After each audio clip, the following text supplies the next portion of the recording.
Welcome to Luca and Miguel. Enjoy the video. You start by opening Discord and selecting the server you manage. Once there, make sure you have Manage Server permission. Otherwise, you cannot change invite settings.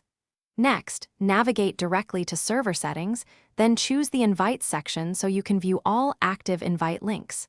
This step locates the controls you will use. It matters because only invite-level controls live here. If you cannot see invites, check your role permissions again and ask an admin to grant access before proceeding. Once in the Invites panel, revoke unwanted links by clicking the three-dot menu and selecting Revoke.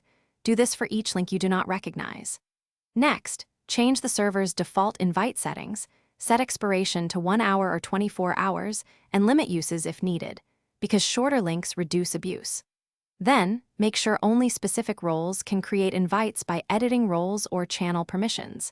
This prevents new links from being made without oversight. These steps lock down where invites can be created and how long they last.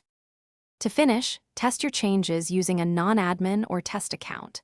Attempt to create an invite and confirm it is blocked or expires as configured. Once done, review the audit log to verify recent invite creations or revocations so you can trace any bypass.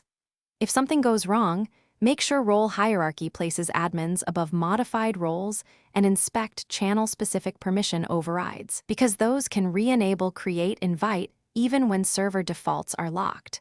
Finally, communicate changes to moderators so everyone follows the new process.